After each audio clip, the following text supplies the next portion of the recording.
सही में जो लोग आबादी में मुट्ठी भर हैं उनका प्रेशर ले लिया आपने। लगातार पिछले हफ्ते भर से देश के मजलूम मुसलमान, दलित, महिलाएं, आदिवासी, तमाम अल्पसंख्यक समुदाय सड़कों को घेरे हुए हैं, सड़कों को आबाद किए हुए हैं। वो पब्लिक ओपिनियन नहीं दिखता आपको। लगातार सरकारी आंकड़े चीख चीख कर कहते हैं कि जिस तरह से हायर एजुकेशनल इंस्टीट्यूशंस में लगातार जातिवाद के जो इंसिडेंट हैं वो बढ़े हैं। 2025 में यूजीसी का खुद का एफिडेविट है जो कहता है 118% कास्ट बेस्ड डिस्क्रिमिनेशन बढ़ा है। लगातार 5 सालों में 13,626 स्टूडेंट्स ने ड्रॉप आउट लिया है। इन सब में हम देखते हैं कि किस तरह से, ये तो सरकारी आंकड़े हैं, तो सरकारी आंकड़े अगर कह रहे हैं जातिवाद है तो खुद की ही कदम को वापस क्यों लेना है? क्योंकि एक ऐसा कोशिश की सरकार ने जहां पे सोशल जस्टिस के नाम पे भी ब्राउनी पॉइंट्स कमा लिए जाए और जहां पे जो सबसे बड़ा एक तरह से जिस वर्ग की, जिस जाति की राजनीति करते हैं उसको भी चोट ना पहुंचे। तमाम देश भर के स्टूडेंट समाज संगठन तो इसके समर्थन में आ रहे हैं, लेकिन जो नेता हैं, खासकर जो बहुजन नेता, सेकुलर नेता हैं, उनकी भी चुप्पी है कहीं ना कहीं इन चीज़ों को लेकर। बिल्कुल, तो सत्ता में कायम रहने के लिए, वहाँ पे काबिज रहने के लिए चुप्पी बरकरार की जा रही है।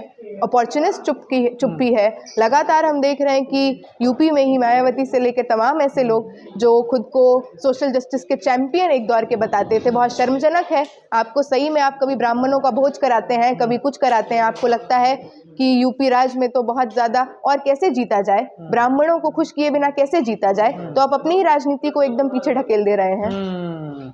तो क्या लगता है ये जो संघर्ष हो रहा है, क्या इसमें कामयाबी मिल पाएगी? लगातार छात्रों को देखिए सड़कों पर ही हैं, जेएनयू में तो क्या हुआ आपने देखा ही है। बिल्कुल, और कामयाबी तो बिल्कुल मिलेगी, क्योंकि ये जो आज ये रेगुलेशन लागू करने को बाधित हुई यूजीसी, ये भी तो किसी की भीख नहीं मिली। सालों की शहादत गई है, संघर्ष गया है, रोहित वेमुला की जान गई, पायल ताड़वी की जान गई, दर्शन सोलंकी की जान गई, और पायल और रोहित की माओं ने लड़कर, लगातार कोर्ट कचहरी में लड़कर, सड़क पे लड़कर ये रेगुलेशन लागू करवाने को बाधित कर दिया इस सरकार को।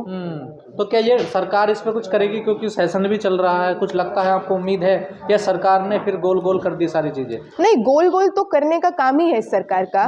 जब देश में रोजगार, महंगाई, शिक्षा पर सवाल उबलने लगे तो कभी मंदिर मस्जिद करा दीजिए, कभी जाति पाति करा दीजिए, पर हम लोग भी जानते हैं कि बार बार लड़के ही इनसे अपने हक अधिकार छीनने होंगे। तो आप देखिए, देश भर में इलाहाबाद यूनिवर्सिटी हो, दिल्ली विश्वविद्यालय हो, जेएनयू हो, अलग अलग इंस्टीट्यूशंस में लोग लगातार हजारों की संख्या में इस बिल के समर्थन में आ रहे हैं। इस बिल से दिक्कत क्यों है इतनी सबड़ क्रॉस को?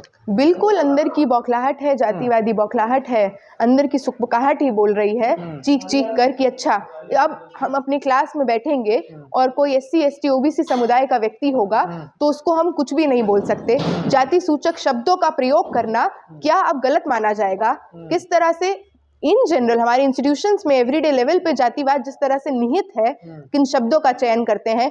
टीचर सरनेम देख के वाइवा में नंबर देगा, टीचर सरनेम देख के क्लास में नंबर देगा, अटेंडेंस मिल जाएगा, क्लास नहीं भी आओगे लेकिन एक पर्टिकुलर क्लास से हो, कास्ट से हो तो नंबर मिल जाएंगे अटेंडेंस के। तो ये सारी व्यवस्था क्या अब ठप हो जाएगी? अब सोचना पड़ेगा। तो हम लोग भी यही बताने आए हैं कि हाँ, सोचना पड़ेगा और ये डर अच्छा है। डरो। क्या ऐसी व्यवस्था है मौजूदा हालात में? बिल्कुल है सर। मैं जिस इंस्टीट्यूशन में पढ़ती हूँ, दिल्ली विश्वविद्यालय में, 1 साल पहले एक दलित छात्र को शहीद भगत सिंह का प्रिंसिपल अरुण कुमार अत्री अपने कैबिन में बुलाता है, जाति सूचक गालियां देता है, मारपीट करता है। लगातार 1.5 साल से लड़ रहे हैं कि SC ST एक्ट के तहत FIR लॉन्च हो।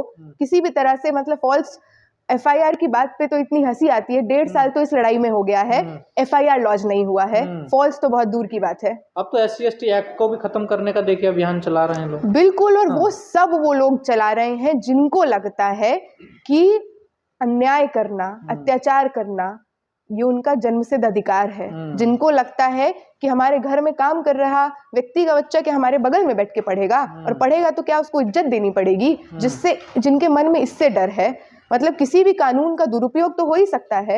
एल्यूमिनी पे कानून है, डाउरी पे कानून है, रेप पे कानून है, लगातार महिलाओं को कैरेक्टर असैसिनेट किया जाता है कि तो इस तरह की चरित्र की है, झूठ बोल रही है, मर्डर जैसे कानून का दुरुपयोग होता है। तो क्या कानून लाना छोड़ देंगे? किसी भी तरह से समाज में बराबरी, न्याय कैसे सुनिश्चित होगा?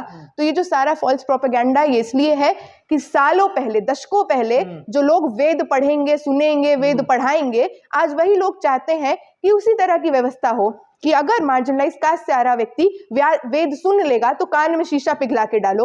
महिलाओं के लिए जो कहा जाता है कि कभी पिता, कभी भाई, कभी पति, कभी बेटा हमेशा उनकी संरक्षण में रहे, इंडिपेंडेंट डिसीजन मेकिंग का जो सुख है या जो सुविधा है महिलाओं को ना दिया जाए, तो एकदम वही लोग बौखलाए हुए हैं जिनको लग रहा है कि बराबरी मतलब खुद झुक के चलना, जबकि बराबरी तो यही है कि तो क्या ये सब दिखावा है सब कुछ, ये कि जैसे आपने बताया कि सब कुछ ऐसा, तो ये सब दिखावा 75 सालों में कोई बदलाव नहीं हुआ?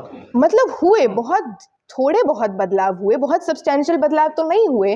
मतलब यूजीसी की गाइडलाइंस हम ये नहीं कह रहे हैं कि एक दिन में एकदम सब बदल देगी, क्योंकि हमारे इंस्टीट्यूशंस में तो SC/ST सेल भी है, इक्वल अपॉर्चुनिटी सेल भी है और इंटरनल कंप्लेंट्स कमेटी भी है महिलाओं के लिए।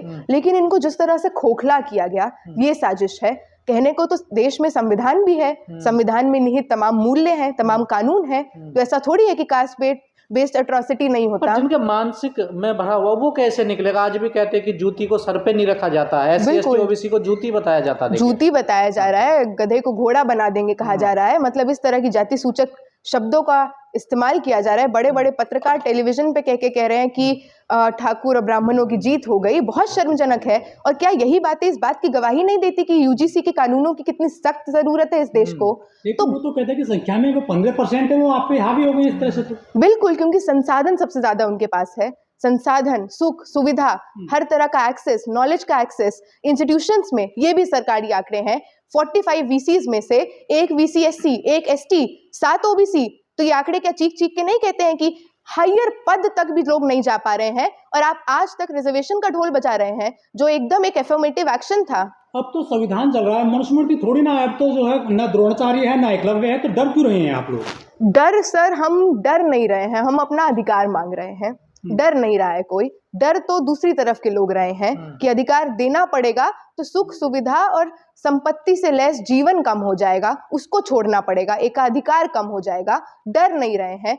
सालों से जो सताए गए हैं, आज भी जिस तरह से क्लास में जो होता है, कौन आ पा रहा है हायर इंस्टीट्यूशंस में? दिल्ली विश्वविद्यालय में जहां पढ़ती हूँ 17% फी हाइक हुआ है। क्या ये सारे मॉडल एक तरह से ये नहीं है कि गरीब हो, वंचित हो, माँ बाप अगर रिक्शा चालक हैं तो सोच मत लेना कि दिल्ली विश्वविद्यालय के ताले खुलेंगे। व्यवस्था जो है ये कर्म के आधार पे है, जाति के आधार पे नहीं है। देखिए ये सब तो हम मानते नहीं है। सही बात है, कानूनी रूप से संविधान ही चला रहा है देश को, लेकिन देश को जो चला रहे हैं, सत्ता की कुर्सी पे काबिज है, वो तो चाहते हैं मनुस्मृति। बार बार बोलते हैं, RSS के प्रवक्ता बोलते हैं, भाजपा के मंत्री कहते हैं मनुस्मृति को ले आओ, तो इनके मन में तो मनुस्मृति है और इसीलिए पॉलिसीज में भी दिखता है कि क्या चाहते हैं। एक शब्द नया है NFS, उसको किस तरह से बताएंगे? बिल्कुल, इसको बिल्कुल इस्तेमाल किया जाता है। मतलब अच्छा, इतने लोग इंटरव्यू में बैठे SC/ST OBC कैटेगरी के और सबके सब नॉट फाउंड सूटेबल। ये कैसे हो रहा है? ये तो एक अलग तरह की कोशिश है कि अच्छा यहाँ तक पहुंच भी गए, काबिल भी हो गए, नेट क्वालिफाई कर लिए, JRF निकाल लिए, इंटरव्यू तक आ गए, अब इनको कैसे निकाले? अरे इनमें तो अकल ही नहीं है, ये तो सूटेबल ही नहीं है, ऐसे निकाल दो। तो बिल्कुल ये भी कास्ट सिस्टम का एक बड़ा रूप है। लेकिन जज साहब ने तो कहा था कि अब जातियों में आपस में शादियां हो रही हैं, जातिवाद कम भी हो रहा है। जैसे इंटरकास्ट शादी की बात करें जज साहब, बिल्कुल शादियां हो रही हैं। उन शादियों के बाद ऑनर किलिंग तो जज साहब को लगता है आंकड़े दिखते नहीं हैं। उन शादियों के अराउंड हम देखते हैं जिस तरह का एंजाइटी समाज में आज भी है। मतलब बहुत स्पष्ट बात है, इतने छोटे से छोटे रूप में भी जातिवाद होता है। हॉस्टल के मेस में कौन कहाँ बैठेगा, क्लास में कौन कैसे बैठेगा, क्लास में सवाल पूछने की हिम्मत कौन कर पाएगा, मास्टर किससे पूछेगा कि समझ आया कि नहीं। लगातार नई शिक्षा नीति लागू होने के बाद हमारे इंस्टीट्यूशंस में 45% मार्क्स टीचर्स के हाथ में है। 2 साल पहले की घटना है, धनीराम रामजस कॉलेज का प्रोफेसर एक महिला को सेक्सुअली हरास करता है और पहला चीज जो उसके मुंह से निकलता है वो ये है कि शिकायत करोगी तो नंबर काट लूंगा। आप लोग जीतोगे कैसे? क्योंकि सिस्टम पे तो उन्हीं का है ना। देखिए दबदबा उन्हीं का, हर जगह तो वही लोग बैठे हुए हैं ना। देखिए बिल्कुल ठीक बात है, पर जनसंख्या जिसकी ज्यादा है, जिसकी जितनी हिस्सेदारी, जिसकी जितनी संख्या भारी उसकी उतनी हिस्सेदारी, तो कभी नहीं मिला है। ऐतिहासिक रूप से तो कभी नहीं मिला है, कुछ नहीं मिला है लड़े बिना। देश को आजादी भी लड़े बिना नहीं मिला। लगातार इस देश में ये मॉडल भी हमने देखा कि किसी तरह से अगर किसान सड़क पे लामबंद हो जाते हैं, सड़क को घेर लेते हैं, तो कानून भी वापस लेने पड़ते हैं। तो लड़ाई लंबी है। बिल्कुल, ऐसे सांसद हैं 138 OBC हैं और 84 विधायक उत्तर प्रदेश से आते हैं SC चुन करके, वो कहीं आ नहीं रहे फील्ड में उतर। अब विधायकों का तो सबकी राजनीति पे भी बिल्कुल बिल्कुल, पर आज ही देखिए, आज ही के पब्लिक मीटिंग में कितने सारे एमपीज, एमएलएज और तमाम ऐसे लोग आए हमारे बीच में। राज्यसभा के एमपी थे, लोकसभा के एमपी थे, और बाकी जो नहीं बोल रहे हैं वो मैंने पहले शुरू में भी कहा कि फिर वो अपनी सत्ता को बचाने के लिए इस राजनीति में अपनी जगह ढूंढ रहे हैं। मोदी जी की इस बार जाति खोज ली गई है नई तरीके से। बिल्कुल, लगातार जिस तरह से देश में दंगे होंगे, फसाद होंगे, एक दूसरे को मारने काटने की राजनीति होगी, तब तक मोदी जी हिंदू हृदय सम्राट हैं, तब तक मोदी जी देश के दूसरे देशों के जंग को रुकवा देंगे, सब करेंगे। बाहर जाके कहते हैं कि मैं उस देश का निवासी हूं जिसके डीएनए में डेमोक्रेसी है। लेकिन यही तो जातिवाद है कि आपके प्रधानमंत्री जो आप ही के पक्ष के हैं, जो हैं खुद भी जातिवादी, लेकिन उन्होंने भी एक ऐसा कानून ला दिया जिससे आपकी सुखबुकाहट बढ़ गई, तो आपने उनको भी तेली बता दिया। हमारे देश में सीधे साहब पे जूता फेंक दिया जाता है तो कार्रवाई नहीं होती है। बिल्कुल, जातिवाद है नहीं देश में। बिल्कुल, ये जानना बहुत जरूरी है कि किस तरह से जस्टिस BR गवई, जो आजाद भारत के इतिहास में दूसरे चीफ जस्टिस थे, तो दलित समाज से हैं, तो ये सूर्यकांत जी जैसे तमाम बेंचेस को, तमाम जजेस को जानने की जरूरत है, जिन पे शायद इतना ग्लास सीलिंग और ऐसे जीवन में जी रहे हैं जहां पे उनको बाहर दिख नहीं रहा है समाज में किस तरह से आए दिन कोई 8 वर्ष का बच्चा अगर ब्राह्मण के मटके से पानी पी ले तो भी जान चली जाती है। हर दिन इंस्टीट्यूशनल वायलेंस होते हैं, मर्डर्स होते हैं। तो बात बहुत स्पष्ट है, हम लोग टस से मस नहीं होंगे जब तक UGC रेगुलेशंस को रोहित एक्ट के तर्ज पे लागू नहीं किया जाता। ठीक है।